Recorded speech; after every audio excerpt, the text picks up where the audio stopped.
Hello ladies and gentlemen, Dirk here with Cops Wholesale with another duty approved or not product review. Today we're going to be looking at the Gun Vault MINIVAULT Faster Access Security Box. And so when we looked at this product, we thought, hey, this may be the perfect product for a couple people in our demographic. Now I want to start with, we didn't get this gun vault from Gun Vault. We got it from our wholesale distributors. We purchased it. The things that we're going to do to it are on our own time, on our own dime. So just know that we're going to tell you whether this unit works or not. I'm going to tell you, if you don't need anything else, you can stop right here at the first minute of this video. It's not duty approved. We don't carry it at Cops Wholesale, and there's going to be some reasons that I'm going to support that why it's not duty approved. So if you don't need anything other than that, it's not Cops Wholesale duty approved. Save yourself some money, save yourself some headache, get a superior box, find yourself a Fort Knox pistol box. Those are the ones that are really, really good. They have a mechanical locking mechanism. If you want that, that's Cops Wholesale duty approved. But let's take a look at this particular unit. So as we were looking at this unit, what we were looking at was a couple demographics of police officers. The first demographic is the police officer who's a super hard charger, but who doesn't feel, they're not a gun person. They just need their duty gun. They carry their duty gun on duty. They carry their duty gun off duty. Very competent with it, but they're just not gun people. They don't need a $2,200 Fort Knox or Browning safe to house their 50 long guns and their 20 handguns. They just need someplace safe and secure to put their duty weapon. And I applaud those folks. I applaud anybody who's looking at this and saying, I want to make sure that my family, I want to make sure that my brothers and sisters, I want to make sure my community is safe because nobody got my duty weapon to do something that they shouldn't have done with it. So the other demographic that we're looking at are folks that are gun people, but they have a big, beautiful safe that it's in their living room because it's so good looking, or it's so huge that it's in their garage or maybe in their basement. Because it's a big thing, and so that kind of takes their ability for self-defense away from them and puts it in the basement or wherever they have to store it, and it's not right at their night table. Not advisable, right, to put it just in a drawer because unauthorized people can get it. Sometimes we forget, right? We don't want to forget a pistol and then be working and go, oh man, I left my Smith & Wesson J-frame in the nightstand. I got to call my wife to get that out, and that, the kids are going to be home by themselves today. You don't want to have that happening. So this is going to be a kind of a stopgap. What I was looking at was mounting this on a dresser right next to my bed so I could mount it vertically. So not like this, but I actually wanted to mount it like that so I could get the gun out. Well, I'm going to show you why that doesn't work. It's because there's a little drawer in there, and the gun will fall if you mount it so the gun is in this orientation. And when the drawer pops open, the whole thing will just flop out on the ground. Not a great system for self-defense. So you've come home off of a 12-and-a-half-hour shift that ends up being a 16-hour shift. You need to get a couple hours of sleep because you got court in the morning. You just want to put your duty gun away because you're going to have to pick it right back up and head off to court in the morning. You're in bed, you're getting some sleep, you're about a couple hours into your sleep cycle, and you hear banging outside of your window, a window smashing right by your bedroom window, and you want to get your ability to defend yourself. Or you're inside your house and you hear some movement, and the kids and the wife are on vacation because you had to work some special details and you couldn't get out of them to go on vacation with them, right? How many of us know about that? And you hear something moving around in your house and you want to crack it open. Well, actually, if something's going to be moving around my house, I want to be able to have the ability to light it up too, right? To make sure that I have good target identification. So we're going to be using, let's use this. All right, this is my duty pistol. So kind of a cool feature with this particular system. If you can see, there's actually a red LED in there that lights it up. The little drawer presents the pistol to you. But here's where I have some struggles, and this is why it's not duty approved. When I push the buttons, you hear that noise and you hear that thing slam open. Well, that's not going to work super great in a tactical situation, right? You're in your bedroom The crook's in the house and you hear. Now when you hear all that, who else heard that, right?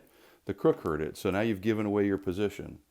So I'm not crazy about that. I'm not crazy about the way it slams open. If I were going to do it, maybe, if I was trying to be stealth, I may take the included key. But that kind of defeats the purpose of the push button system, right? But it's a lot quieter. So it's not going to give up my position.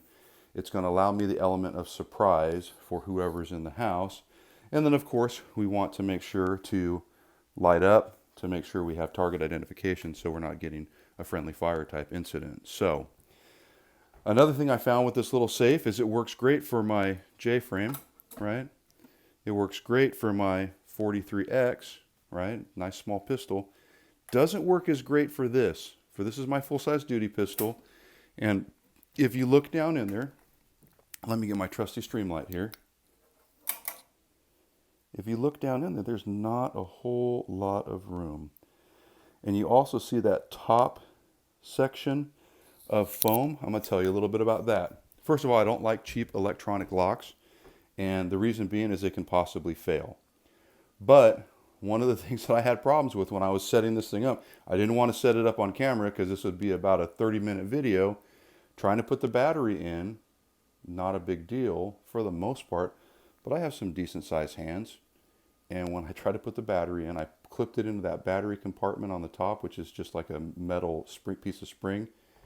It fell out. It fell behind the drawer, so I had to take the drawer out.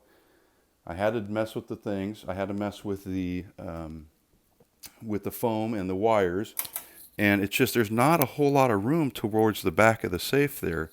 So I would eliminate this. I actually have this unit in my work truck. It's mounted to the truck, but it has a barrel lock, and it's a little bit smaller unit, but it doesn't have this drawer. So I don't like the drawer. It's loud, and it doesn't give you a whole lot of room for maybe putting your duty pistol and another spare magazine in there, or to put maybe a duty pistol and a backup gun, or a duty pistol and your old trusty Streamlight, right?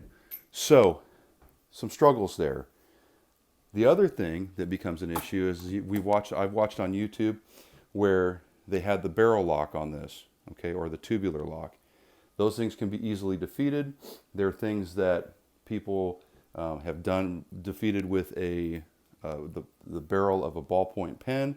If you want to take a look at the videos, you can watch that. So I was really stoked when I saw this key. And I don't know much about locks, so I thought, wow, what a great key that is. You know, it's going to be something that it's going to work. It's going to be a little bit more high security. I consulted with my buddy who's a lockpick and a police officer, and I've watched him hit office doors, and not a problem. That guy can open up darn near anything. And when he looked at it too, he's like, I'm not familiar with that lock style.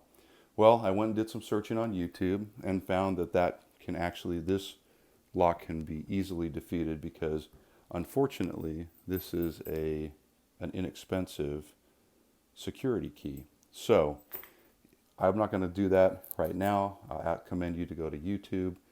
But that was another issue. The other thing too is I watched on YouTube where a fella peeled this particular finger pad off and was able to get to the locking mechanism that you see right here, and here's the other portion of the locking mechanism. He was able to get it and pop it open on a vault that he had purchased at Goodwill. Now, I'm wishing that we would have purchased this vault at Goodwill because it would have cost us probably $147 less. The guy that bought it, that he cracked open, got it for $3. I kind of wish that we would have got this for $3. So, at the end of the day, guys, this is a Cops Wholesale duty use fail. It's a hard pass on this one. Well, ladies and gentlemen, just like anything else here at Cops Wholesale, we finished the tabletop review, and now we're going to duty test it. And so we're going to see if we can break into this and if this little safe will keep your gun safe. So what we did to start the test is we made some homemade rattle tools, and we're going to try those out right now. So go ahead and try out those rattle tools, Nick. So we saw this on YouTube and we thought, let's try out these rattle tools to see if we can do it. We're not locksmiths. We don't have any experience with it, but we saw what the lockpicking lawyer did on YouTube, and we wanted to see if we could replicate it.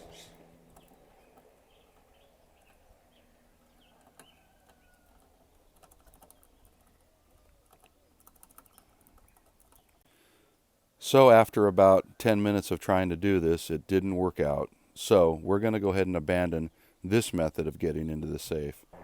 So the next technique we saw was trying to peel the keypad off of the lock. So Nick is going to go ahead and try to do that for us.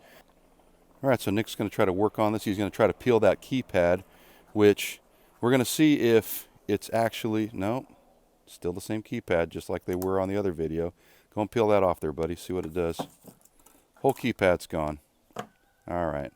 So let's wait here, and we're going to take that plastic stuff off there, or the adhesive. So peel that adhesive off there, Nick, to see if they've made any design changes on this particular safe. And also go ahead and look in there on that other piece of adhesive. They may have made some design changes, but we're going to see. The other thing, too, is you might have to get up underneath that. Why don't you try getting up underneath that control panel? There we go. Pull that up, just nice and easy. See if we can salvage it. Maybe we'll be able to use it later. So from the prior video that we watched on YouTube, no, it looks like they may have made a design change, guys. So on the prior video that I've watched on YouTube, you were able to get into the safe by peeling some of this back, as you can see. It looks like they've changed that. So that's actually a really good feature of this safe. Looks like they watched a couple of the videos that were critical of their product, and here they are. They've made some real product improvements. So guys, we've just pulled apart this gun vault, and we're going to have Nick pull it apart slowly for us. So Nick, go and take that keypad, or actually let's show that it works. So it still works, right? Go and shut it back up, buddy. All right, let's take it up. Let's show the folks at home how you took it apart. So you peeled the keypad off, so that came apart. So that's the gun vault keypad. Then you look at this. This is the little spacer that goes right up underneath there. So he took that apart, and then the actual tactile keypads. Those are just kind of taped on there, guys. Kind of a little bit cheap, but I guess. So now here's the pad where the actual circuit board where you can input the information. And that's just taped on there with some double-sided tape. But the design is different. If you guys can see, there used to be kind of a design flaw where you could get in right there where it had been cut out. And you could actually get in there with the screwdriver and pry it up and then get towards the locking mechanism. So looks like there's been some real improvement here, but I don't know that it's going to be so much improvement that Nick can't get into it. If you look at the locking mechanism, it actually looks like you can bolt it with maybe a crescent wrench. So Nick is going to try that right now for us and see. Because guys, we're just trying to do the minimally invasive things first, and then we'll show you how it was done. And Nick's trying to remember that it's righty-tighty, lefty-loosey. So, oh, actually, is it coming apart the wrong way, bud? So we're just trying to... So it's probably spinning inside, so it's just got another piece on the inside. So that's not going to be an effective way to get that open. So let me go ahead and show us that at home. It looks like it's probably 2 bolts, so you'd have to get inside of it. So that's also a good feature. The old safes didn't look like that. All right, guys, so on the left side of your frame, we have the failed tools frame. So we were unable to get it open with the crescent wrench. We were unable to get it open with the homemade rattle keys. Now we're just going to try to do it the old school way. But first, Nick is going to show you that the safe is still has its integrity. And actually, believe it or not, we didn't want to be prying on it and working on it with juice in it, with power to it. So we took the battery out. But actually, if you take the keypad, that gray piece up there on the top of the frame, as Nick will show you, if you put that on there and press in the code, it actually still works. So testament to this little safe and the engineering that went into it, that it still stayed together and it still actually works. Now we're going to do an old school pry method. This is the method that we used sometimes on small safes like this when I was working in narcotics, and nobody ever wanted to give us a combination, and so we went ahead and cracked them. So Nick, go ahead and try a pry attack on the safe just with a straight face screwdriver. So Nick, if you could turn the safe a little bit so we could see it. There you go.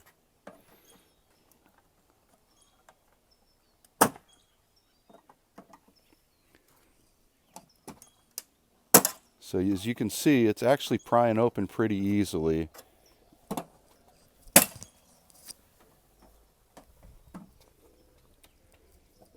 And once he gets his screwdriver down in there, he can actually use another staple of the Crook's backpack, which is this small crowbar.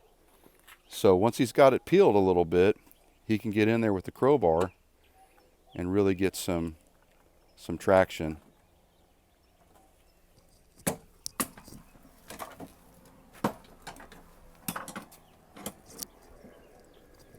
So imagine this is, you know, put to your bedpost or something like that, or put on a night table.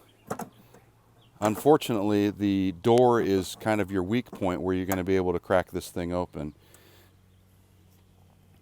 So as you see, Nick is working on it. It's peeled pretty much back, and you could start getting the contents out.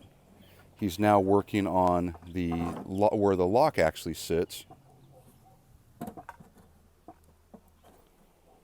And as he's working through there, you're going to see how this is going to bend pretty quickly, and he's got it open. So that didn't take any time flat. It took less than 2 minutes, and here we are inside this safe. Guys, if you're looking for a good safe, something to keep your family safe, something you can get quick access to, this is not the safe for you. This is definitely Cops Wholesale duty fail. So this is not duty approved for our members at Cops Wholesale.